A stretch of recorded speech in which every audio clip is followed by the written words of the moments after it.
So I immediately reached out to Pennsylvania State Police to bring their arson investigation team in, and we started to preserve that scene while also, again, needing to put out the fire, but we needed to preserve that scene and that evidence so that that case could move forward with quality evidence that wasn't destroyed in the firefight. And that's often a challenge dealing with a building that's on fire, preserving that evidence that's been left behind by the perpetrators. And so we were quickly able, within about a half hour, got control of it. We chased a couple of hot spots in the building, and from that point on, we knew it was. I was briefed on the video of the actual perpetrator in the building, and so at that point we kind of pulled all of our folks out. A couple things on fire growth and fire dynamics, the way it grew. Luckily for the governor and his family, there were doors closed between that main portion of the ballroom and the hallway that leads to the main and master staircase going to the second floor. It would have been a totally different fire and a totally different outcome, most likely, had that door not been closed. I want to talk a little bit about the personal aspect of it as well, because fire affects Americans on a daily basis. Here in Pennsylvania, we kill about as many Pennsylvanians as any other state in the nation. Our fire death rate is significant in Pennsylvania, and so we deal with this on a near daily basis. There is a personal touch, and let's face it, we have a homeless encampment in South Harrisburg where I had a fatality earlier this year.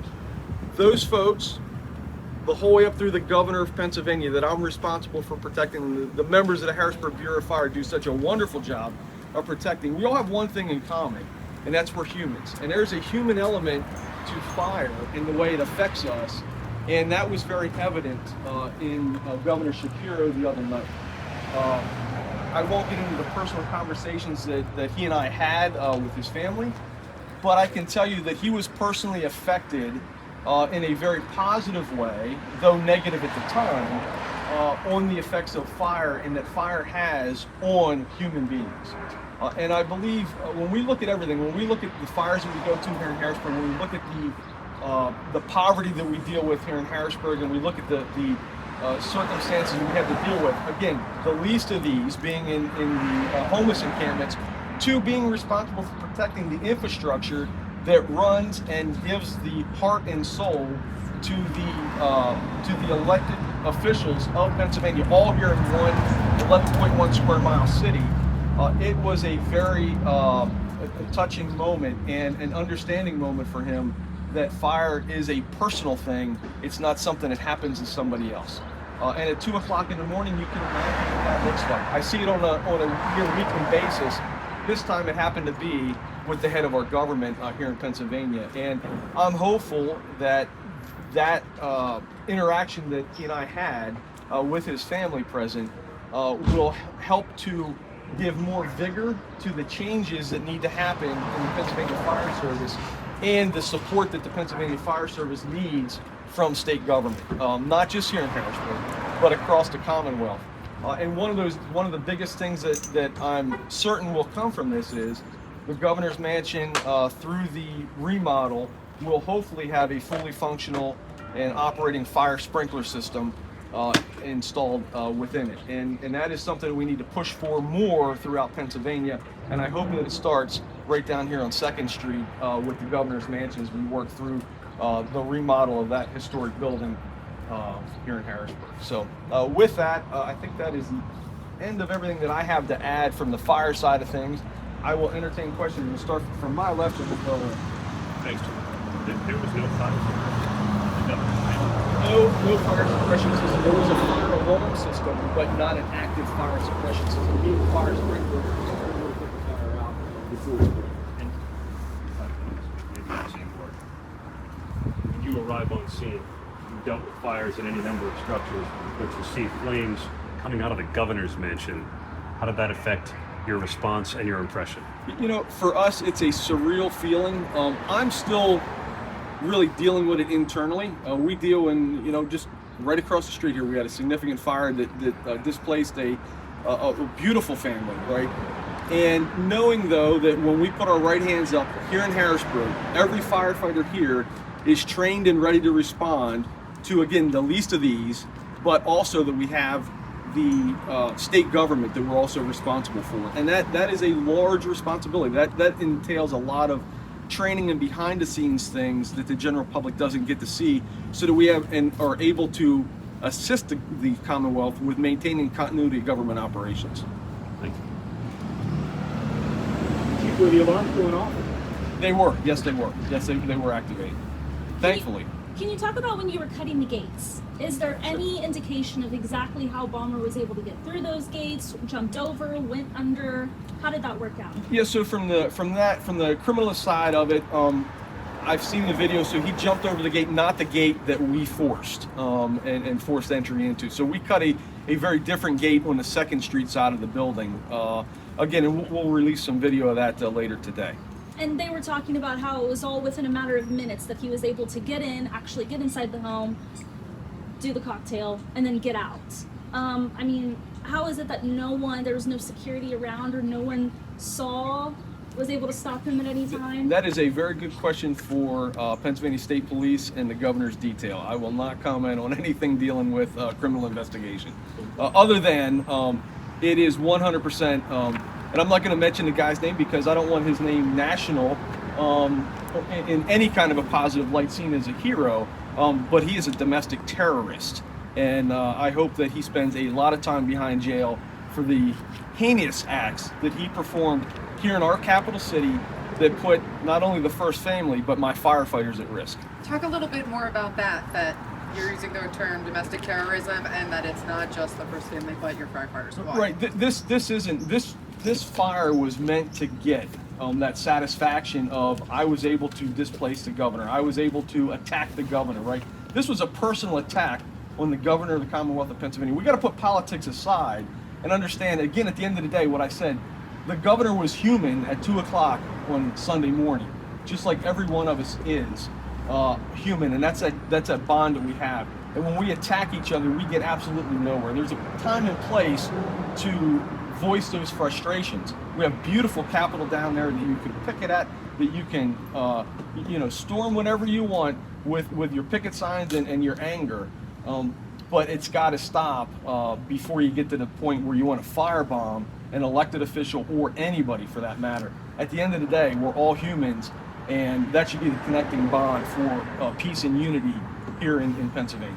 Yesterday when we spoke, you mentioned that you had the buzzsaw cut into the property and that you had to find the spot where the fire was located. How long did it take for you to start putting out the fire once arriving on property?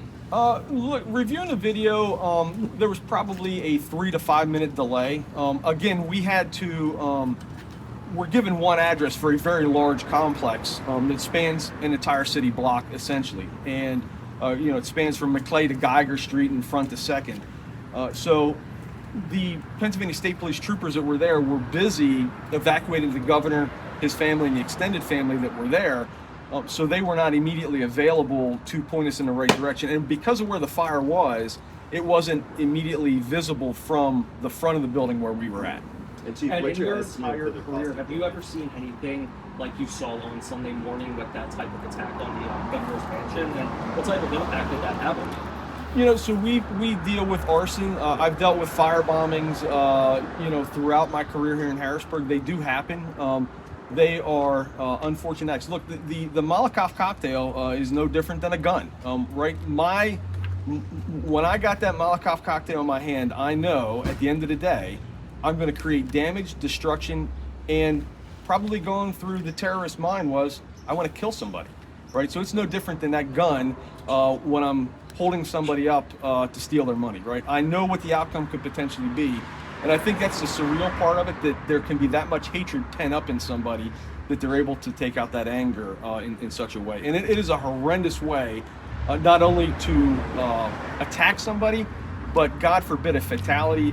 Dying in a fire is just an absolute, when I can get back to my time just several months ago with the homeless gentleman that died in the fire. The angst and just the terror as he was screaming when I first pulled in on scene before he died was just blood curdling, right? And that's what these folks don't think of at the end of the day. Chief, how many people were inside that mansion? I won't comment on that because I believe that that's part of PSP's release. I will tell you and can tell you factually, if you listen to the Dauphin County's dispatch, that we were told there could be as many as 25 people inside the mansion. That was our dispatch number. So I feel confident giving that to you as a potential number that was inside. And when you guys got on scene, no one was awake. Everybody was sleeping. They were already beginning the evacuation as we arrived on scene. Okay, you had one over here. Let's Yeah, go. what's your estimate for the possible damage, please? You know, it's a historic building.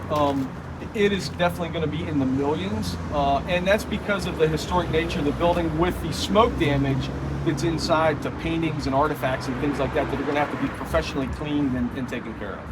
What prompted the arson investigation? You said you were quick to call police. What did you see that prompted that? 30 years doing this, you quickly are able to start pointing things out. And when things don't look right inside of a building, there's a gut feeling, but there's also a definitive look at things on how fire grows and develops. And when the things that you see don't equal what should have happened in a fire, that's when those arson tentacles start to really pop up. I think if you see if they released a video, you'll see exactly what we're looking at. But as an example, inside the main ballroom, there's one single chair that is totally burned up with nothing else burned around it. And that was the site of one of those Molotov cocktails that was smashed onto the floor that ignited that chair. Outside of where the main body of fire was, and there was no connection to the two of those through through the fire growth that was in the other room. So was there more than one Molotov cocktail? Yes, there was. I can't comment on how many, but there was definitely more than one. And so were there two separate fires? So there was fire in two separate rooms that are attached. Right, they're attached. There's a folding door between them, but that folding door was open because they just had and celebrated Passover earlier that evening. Was there anything about the setup in that room? We could see some tables with tablecloths, but was there anything about the setup from that dinner that would have made it more packed with stuff that was easier to burn? Not really, no. And from a fire growth standpoint, the fuel package, as we call it in the investigation side, the fuel package really wasn't that good. There wasn't a lot of, while there was some burn, it wasn't a great fuel package that would have, really caused us any other concern in any other house, quite honestly. How long did it take to put the fire out? We were about 30 minutes till we had, where we felt confident it wasn't spreading anywhere else. Can you talk about what was in that cocktail that made it just so dangerous? No, I won't, because that'll come out in the investigation. But I believe that the PSP report that was put out yesterday was that he used gasoline from his lawnmower to fill those. So deduct what the PSP released yesterday. Do you know how quickly the fire spread from through the thing to So if you listen to PSP yesterday, it said he was in the house about a minute. When he got out, he was quickly being overcome by the products of combustion. So he was in and out very quickly, and the fire spread just as quick. Was the fire department alerted by the alert system in the mansion, or was there a call? There was a call made from the mansion to Dauphin County Dispatch for the fire. Who made that call? One of the family members? I won't comment on that. That should come from PSP. I know I'm being a little cryptic. If this was a city incident, right, and I had my city investigators doing the investigation, I would tell you everything. But because of the nature of our relationship that we've built with PSP, I certainly don't want to sour that with any portion of the investigation from the law enforcement side that I know that I can't share as the fire chief. Just out of respect. What door did your crews have to go in? How did they physically get into the building? So when we forced entry into that gate, the very first set of doors on the right-hand side, we went in both that set of doors. There's a second set of doors to the west of that, and there's a large set of doors on the western side of the room. We went into those as well. So those are the two doors that we forced open. You had to break in, they were locked, you couldn't... Correct, yeah. Yep. And could you ever take the fire truck through the gate? Could it fit? Not because of the way everything's laid out. Now that we can through the front street side, and that takes a lot because we have to essentially dismantle the gates and the fencing, right, to be able to get in there. So our plan was just long lines, and then if we needed to, we could come in the front as well to put ladder trucks up, and luckily we didn't need any of that. Have you ever done a fire drill at the governor's mansion? We haven't, no. We've never conducted a fire drill at the governor's mansion. I don't know if that's something that we'll discuss in the future. Is there a plan for how you would handle a fire? So, you know, at the end of the day, it's a protected government facility that we're accustomed to dealing with here in Harrisburg, and every fire presents its own challenges, right? And our firemen are very good at overcoming those challenges, and it's exactly what they did the other night.